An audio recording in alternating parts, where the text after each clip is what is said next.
Hi guys. Today I'm going to talk about the reading Classroom Silence Voices from Japanese EFL Learners. Sorry, Harumi 2011. Okay, so our content will be reflection, author's perspectives, the study, the problems, the results, the key elements, conclusions, and my references. Okay, so let's reflect. During all the years of teaching experience that you have, what crosses your mind when your students do not participate and they remain silent? How do you feel? Okay, as a teacher, well, I don't feel, very good. I feel stressed, and I can make many hypotheses to their silence. But what are these factors? What do you think? The first thing is lack of knowledge. But can you think of another factor that influenced their silence? Okay. Um, in this particular case, I related silence to these 4 points or these 4 factors, which is insecurity, lack of knowledge, behavior, and your expectation as a teacher. Okay. Most of the time, we just, create a hypothesis and say, well, maybe, I don't know, Juanito didn't answer today because he didn't know, he didn't understand. Or maybe because he was shy, he would get embarrassed. Or maybe because he doesn't want to, he didn't feel like participating today.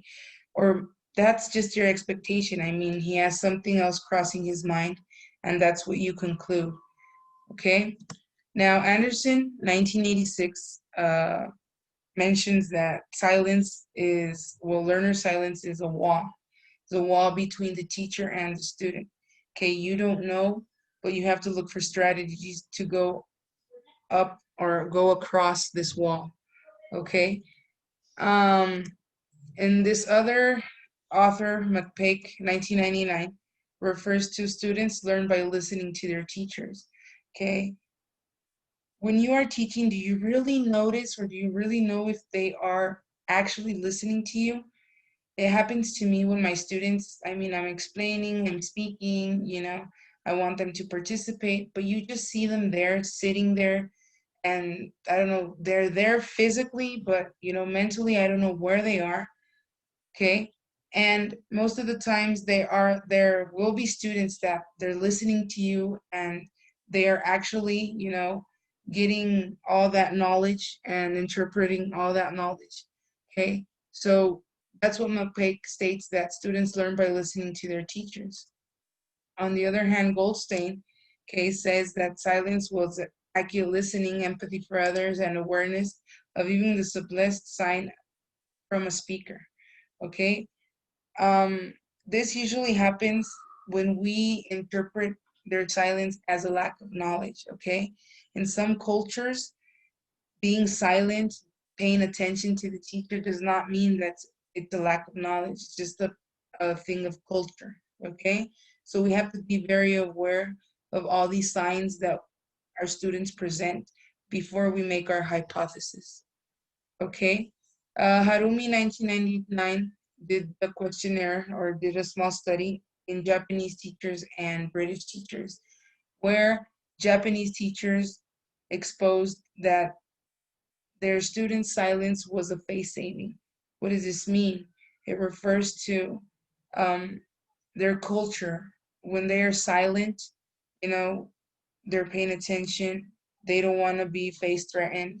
They consider that if they are not asked to speak, well, then they won't speak. So this has to do more with culture. But on the other hand, when we're talking about these British teachers, their perspective towards silence would be disinterest, boredom, or laziness. Okay, and it really happens here in our culture too. I mean, it really happens. Like, let's say Juanito, you don't like Juanito, and you ask Juanito a question, and you automatically say, well, he's lazy because he doesn't want to work, because he doesn't like to pay attention, because he's here physically but he's mentally out of this world. But what do you approach him? Do you have this empathy towards him, or you're just making a hypothesis towards what his silence means?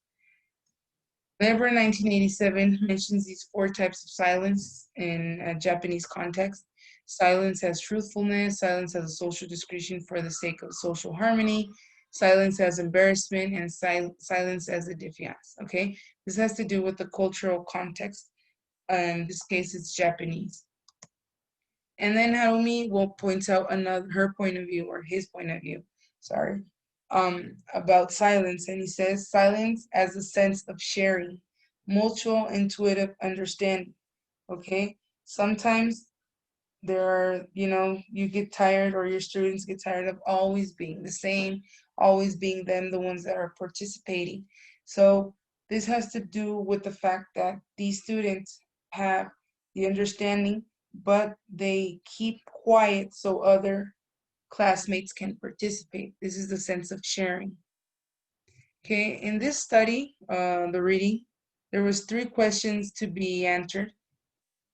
Okay, and well, the first one is, how do Japanese learners of English use silence in their own social context and their cross-cultural communications?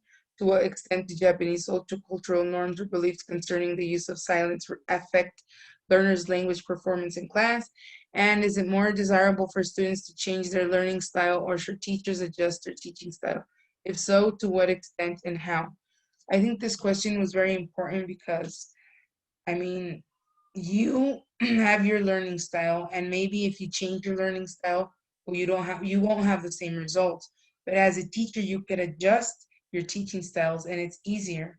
It's easier for you to analyze and see what's working and what is not working.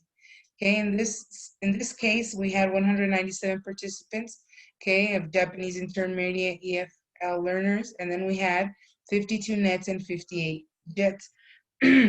Remember, nets is native English teachers, and JETs will Japanese English teachers, okay?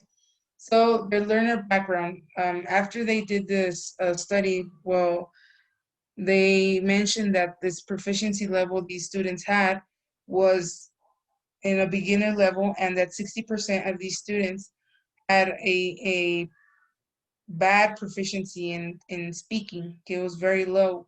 And this 60% of the students had a beginner level in speaking. They had trouble speaking in English. While the 19% had a low proficiency in reading, and in writing, well, they had a 20%. Okay. Now this has to do with, they related to, on the other hand, the Japanese language proficiency level of the native English teachers, okay? So the majority of these English teachers had a very, very low proficiency in Japanese, okay? But this, regardless of their proficiency, students their learning was more influenced by their Japanese culture and their background, okay? So the proficiency of these teachers it didn't have anything to do with how these students would learn the language, okay? And these were some of the questions and the responses the students and the teachers had throughout this study. How do you interpret the use of silent and its meaning? Well, these are the teacher's interpretations. The student doesn't know the answer, well, lack of knowledge, right? Problems with time, okay? Students thinking how to answer, and psychological problems, shy, born, so confidence, okay? And what other possible reasons? Well, these are the reasons that some students, exposed. Problems with vocabulary, so linguistic problems, okay? The lack of time to answer, which would be the opposite, problems with time, with the students thinking how to answer, and the lack of time. So it's very short, like the time is very short for them when they're thinking. Then we have the psychological problems, lack of confidence, and shyness, and all these aspects. Then we have the problem with turn taking. Okay, as you know, since in classroom management, when we don't know how to handle this part of our students, well, then it's very hard because it's always the same students that are participating, and you have to maintain this control between you, teacher, and your student. Okay, and these are some of the results that were done in the study. Well, the cultural norms, which was an important factor, the lack of confidence, which I think is one of the most important ones, because of the fact that if I'm shy, that does not mean I don't understand or that I don't know. It's just a part of me, it's my essence. Okay, then we have this different perception between the native English teachers and the Japanese English teachers. Okay, the Japanese English teacher had a better how do I say this? They were more close to their students because of the use of Japanese, of their mother tongue.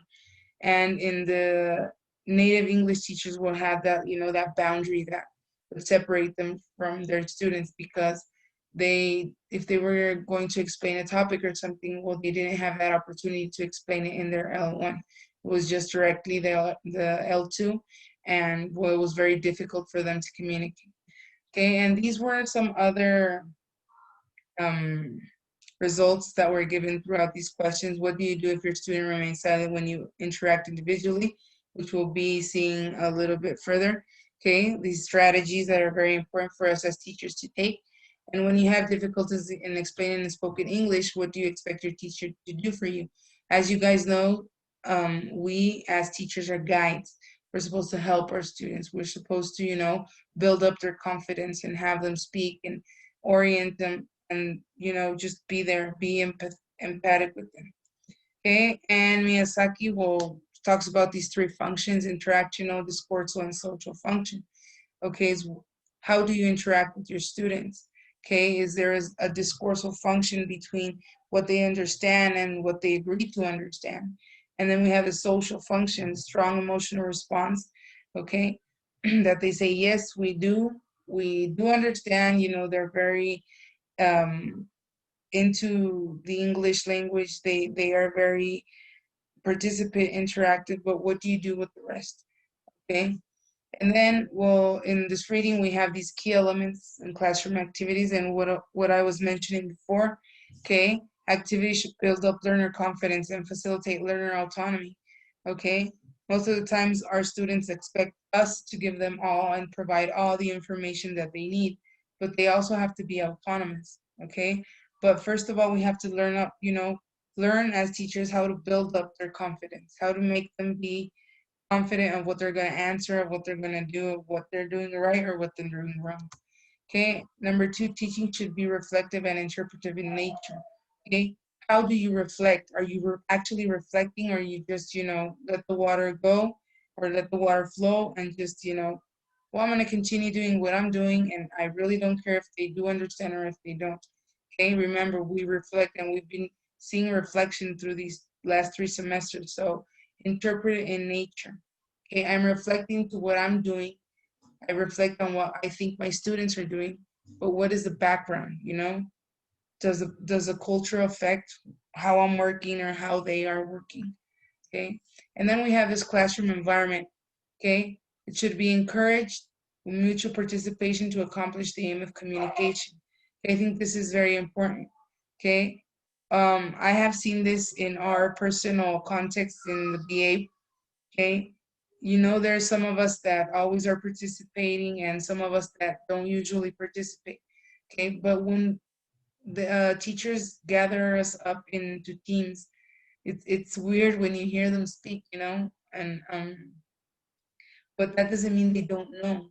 And that's how us as teachers have to be engaging our students to communicate.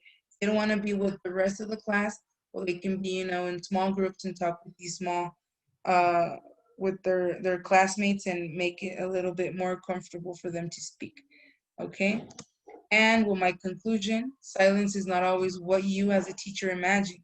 Many factors are involved. As teachers, we must create a link between us and students to have a better hypothesis and from there work on the strategy. Okay? And well, this is my reference and thank you very much.